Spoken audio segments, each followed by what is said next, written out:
알고 싶니? 북한 듣고 싶니? 이야기.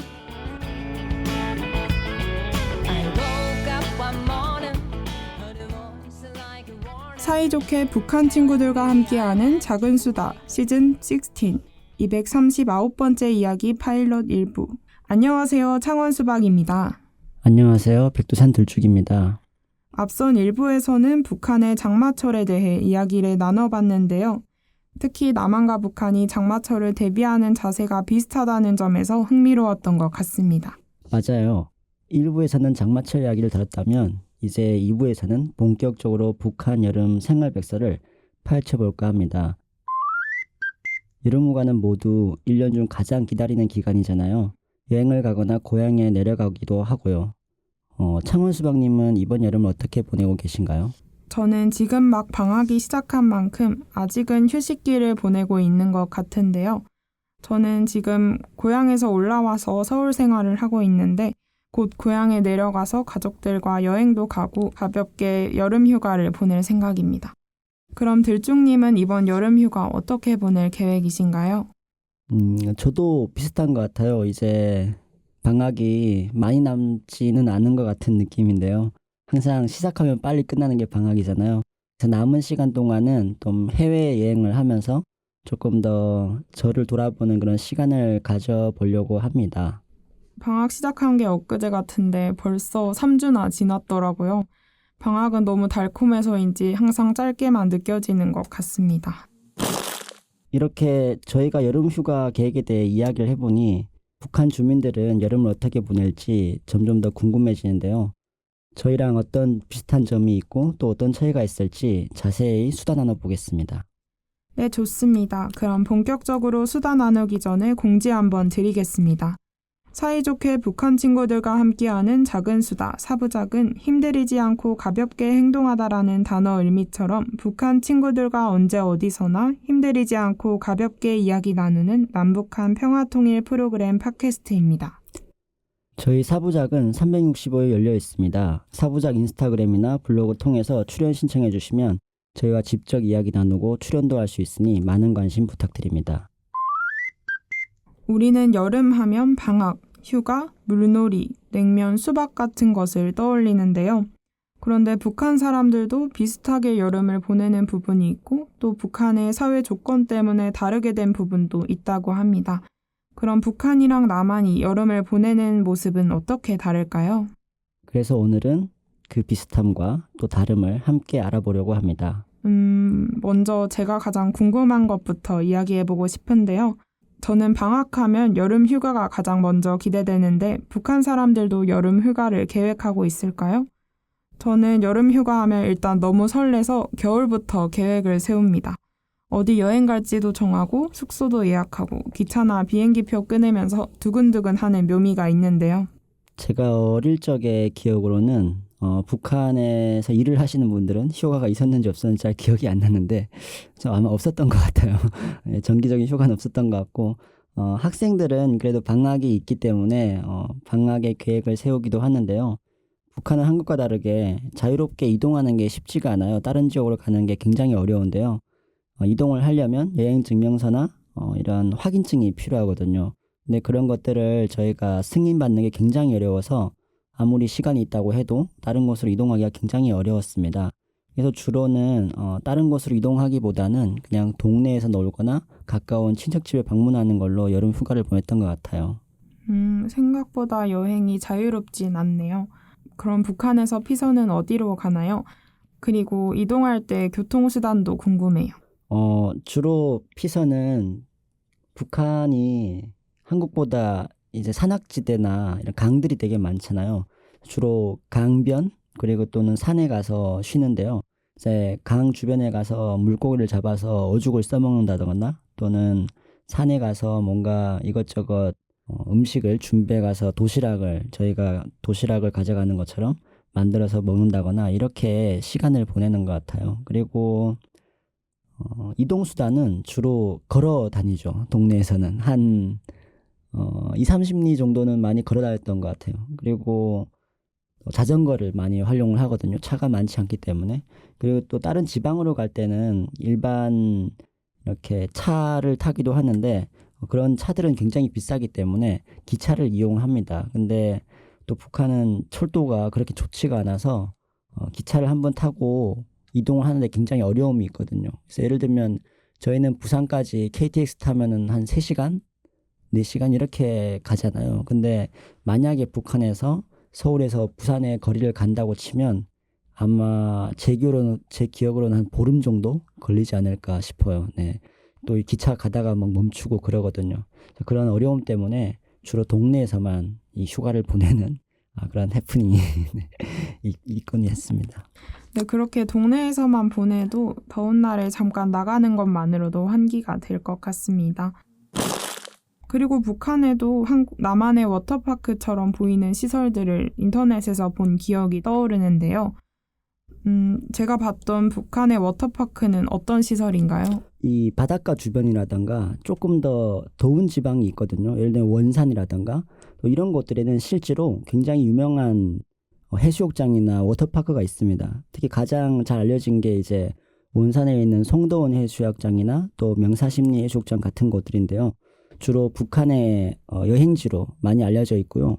근데 이런 곳도 이제 일반 서민들이 가기에는 굉장히 이제 거리라든가 시간이라든가 금액적으로 부담이 되기 때문에 어느 정도 북한에서 조금 더 돈이 있는 집 사람들이 찾아가는 곳인 것 같아요. 그리고 평양에는 굉장히 이제 유명한 곳이 있는데 문수 물놀이장이라고 이제 여기는 되게 평양 시민들이 자유롭게 이용할 수 있는 곳 이런 식으로 이렇게 보여지는데요. 사실 저는 여기 나오는 말씀드린 모든 해수욕장에 가본 적이 없습니다. 왜냐하면 제가 살던 곳은 좀 내륙 지역이기도 하고 제가 북한에서 되게 오래 산 게 아니어서 가보지 않았던 것 같아요.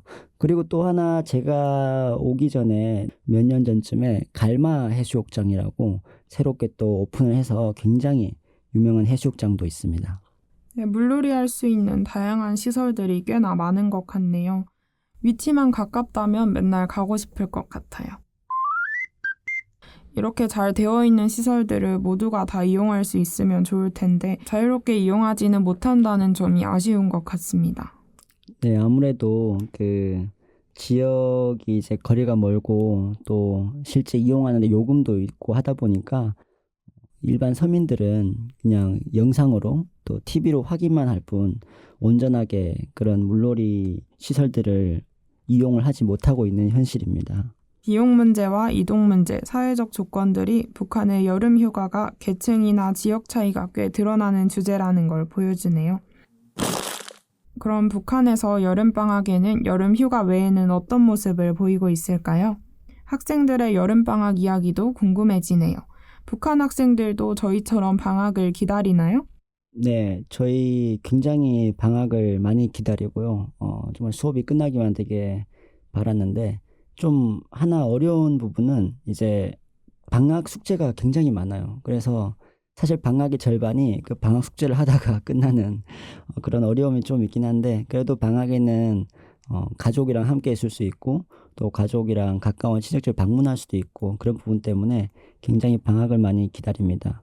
그리고 또 방학에는 야영이라는 걸 하거든요. 야영. 그래서 뭐 저희가 이제 초등학교 2학년 정도 나이가 되면 이제 소년단에 입단을 합니다. 그래서 이제 어떤 하나의 청소년 조직체 같은 곳인데 그런 소년단원들과 함께 야영소를 가는데 그 소년단 야영소가 그 송도원에 있어요. 앞서 말씀드린 그 원산 쪽인데요. 거기에 있는 이 송도원 국제 소년단 야영소가 굉장히 유명한 곳입니다. 저는 가보지는 못했는데 두 개가 있거든요. 하나가 송도원 국제 소년단 야영소고 또 제가 사는 지역에서 멀지 않는 곳에 포평 야영소라는 곳이 있는데 저는 그곳에 갔었던 것 같아요. 그래서 방학 동안에 그 야영소에 가서 집단 단체적으로 생활을 하면서 이제 주는 음식을 먹고 활동도 하고 진짜 밖에 나가서 천막을 치고 야영을 하기도 하고요.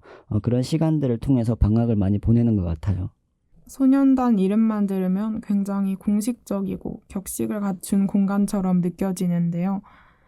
혹시 이런 소년단들은 누구나 들어갈 수 있나요? 아니면 학생들 중에서도 기준이 있는지도 궁금해지네요. 기본적으로 모두가 입단을 하긴 하는데요. 학교를 안 다니면 아무래도 입단을 할 수가 없게 되는 구조고요.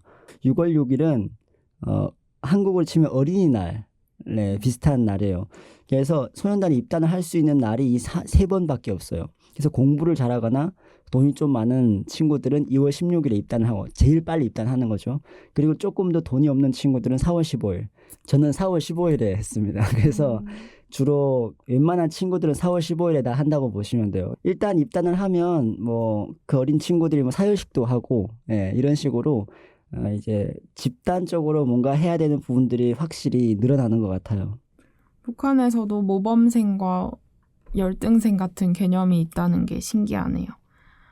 그럼 이런 소년단들에서는 야영도 하고 물놀이, 견학 등 오락활동 같은 프로그램도 있다고 하셨는데 교육적인 성격도 함께 있는지 궁금하네요. 네, 많이 있는 것 같아요. 일단은 소년단에 입단을 하려면 저희가 뭔가 조선 소년단 웃기죠. 조선 소년단 10대 원칙 이런 게 있어요. 그래서 그거를 외워서 그 소년단 지도원이라는 분이 계시거든요. 그분을 찾아가서 외워야 돼요. 그래서 못 외우면 계속 이제 탈락하고. 그래서 그런 과정에서 물론 인생에 필요한 교육이라고는 생각하지 않지만 여러 가지 나름의 교육들을 받고 소년 단원이 되는 것 같아요. 그리고 뭐 예를 들면 뭐 소년 단원의 의무와 도덕 뭐 이런 것도 있고요. 그래서 뭐 어른들을 보면 인사를 잘 해야 되고 무조건 항상 우측 통행을 해야 되고 뭐 소년 단원으로서 항상 모범이 보여야 되고 그리고 소년 단원이 되면은 이제 넥타이를 매거든요. 붉은 넥타이. 그래서 그거를 꼭 메고 다녀야 되고 이런 부분들을 교육받는 것 같아요. 다 같이 같은 옷을 차려입고 야영도 하고 교육도 한다는 게 제가 갔던 수련회나 캠프 활동들도 떠오르는 것 같습니다. 아이들끼리 하는 곳엔 항상 뭔가 재밌는 게 있잖아요. 그래서 같이 잠을 잔다거나 뭔가 같이 산에 간다거나 이런 것들은 한국의 아이들이 느끼는 거랑 거의 비슷한 것 같아요. 어떤 그 조직적인 것 또는 공식적인 것에 벗어나서 아이들끼리 하는 대화 또 아이들의 관심사 이런 것들은 한국이랑 크게 다르지 않은 것 같습니다. 맞습니다. 저도 수련회 처음 갈 때 너무 설레서 꼬박 밤을 새고 출발했던 기억이 떠오르는데요. 그런 감정들은 남한과 북한 너무 다르게 볼 필요가 없을 것 같아요. 북한의 아이들도 여름에는 덥고 놀고 싶고 물에 들어가고 싶고 빨리 방학이 다가오길 기다릴 겁니다. 북한에서는 농사가 굉장히 중요한 문제잖아요. 그렇죠. 그래서 주로 이제 청년이라고 하면은 그 소년단을 졸업한 친구들이 청년인데 대부분 고등학교 2, 3학년? 네, 이때부터 농촌 동원이라고 해서 실제로 가까운 농어촌으로 지원을 나가요. 그래서 학생들끼리 또 이렇게 청년동맹 지도원 이런 학교 관계자 사람들이랑 함께 나가서 이제 농사를 도와줍니다.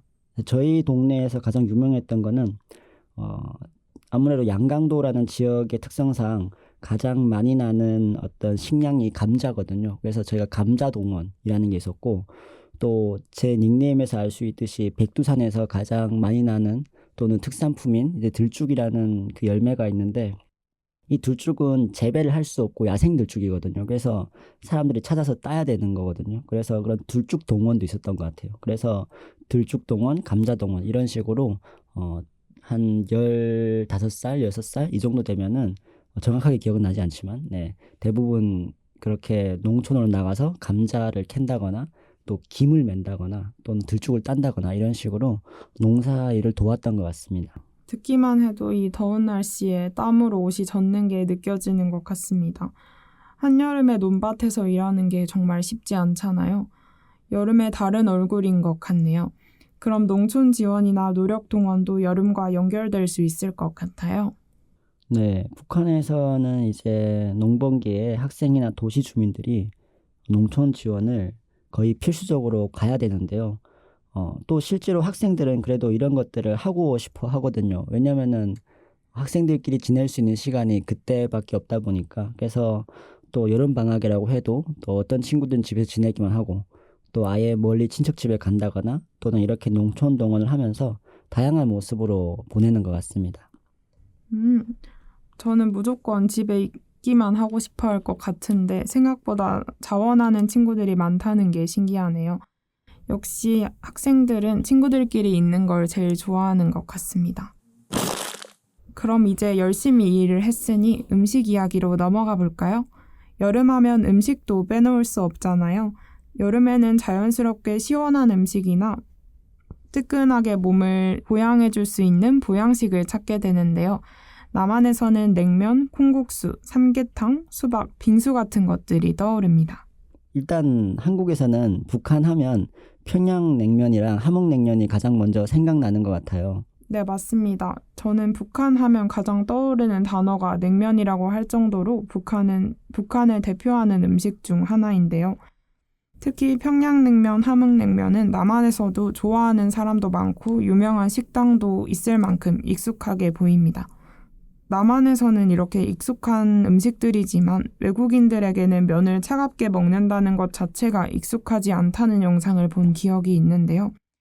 이렇게 여름에 차가운 면을 먹는 문화는 남북한만이 공유하는 부분이라고도 볼 수 있겠네요. 그렇다면 북한에도 남한의 삼계탕처럼 여름 보양식이 있을까요? 저희는 저희가 초복, 중복, 말복이라고 해서 삼복더위라고 하잖아요. 이 삼복더위에 꼭 먹어야 되는 게 있는데 한국 같은 경우는 삼계탕을 먹죠. 저희는 단고기라고 해서 개고기를 먹습니다. 그래서 조금 한국에 왔을 때 저도 한국에 와서는 먹어본 적이 없는데 그곳에 있을 때는 뭐 식량으로 사용하기도 하고 이제 아직도 식용으로 이제 많이 키우다 보니까 이제 개고기를 먹게 되는데 이제 반드시 그런 개고기를 먹어야 그 여름을 잘 날 수 있다라는 뭔가 이상한 신앙 같은 게 좀 있거든요. 그래서 저희는 항상 그 초복, 중복, 말복 날짜를 맞춰서 개고기 먹으러 갔던 것 같아요. 저희는 초복에 닭을 먹는데 북한과는 다른 모습이네요. 그리고 팥죽이 여름 음식이라는 게 조금 낯설어요. 남한에서는 동지에 팥죽을 먹는데 그래서인지 추운 날 따뜻하게 먹는 음식이라는 이미지가 강하거든요. 북한 같은 경우는 이제 아무래도 영양 보충할 수 있는 게 많지 않다 보니까 주로 앞서 말씀드린 개고기, 그리고 토끼고기, 그리고 팥, 그리고 계란 이런 걸 굉장히 많이 먹어요. 그래서 팥 같은 경우는 실제로 그런지는 잘 모르겠지만 북한 저희 동네 사람들이 생각하기에는 콩 중에 팥이 제일 영양가가 높다고 생각하거든요. 그래서 팥으로 굉장히 많은 것들을 해 먹어요. 팥죽을 써 먹는다거나 이 팥을 잘 가루를 내서 설탕이랑 섞어 먹는다거나 이런 식으로 보양식으로 많이 먹는 것 같아요. 그러다 보니까 여름에도 팥을 먹게 되는 일이 굉장히 많습니다. 그리고 제가 인터넷에서 본 게 있는데 팥이 더위를 식히는데 좋다고 해요. 북한 사람들은 알게 모르게 여름철 보양 음식으로 팥을 활용하고 있네요. 이렇게 같은 음식이라도 계절적 의미가 다르게 작동하는 게 흥미로운 것 같습니다. 계속 듣다 보니 배가 고파지는데요. 오늘 저녁으로는 냉면을 먹어야 할 것 같네요. 오, 좋습니다. 저도 가는 길에 냉면 맛집을 한번 찾아봐야겠습니다. 아직까지 저는 함흥냉면, 평양냉면을 도전해 본 적이 없어서 맛있는 남한 냉면 맛집이 있다면 추천해 주시면 좋을 것 같아요. 네, 이렇게 오늘 2부에서는 북한의 여름 문화에 대해 이야기 나눠봤는데요. 저도 냉면을 한국 사람들만 유독 좋아한다는 거 되게 신기한 것 같아요. 그래서 이런 냉면 같은 문화는 남북한이 같이 공유하는 문화이기 때문에 이야기를 나눠보다 보니 너무 재미있는 것 같습니다. 네, 이렇게 냉면 이야기로 마무리하면서 3부도 알찬 내용이 가득하니 많이 들어주시고요. 사부작 인스타그램도 팔로우하셔서 업로드 소식도 받아보시면 좋을 것 같습니다. 그럼 인사로 마무리할까요? 지금까지 창원수박 백두산 들쭉이었습니다. 하나, 둘, 셋. 감사합니다.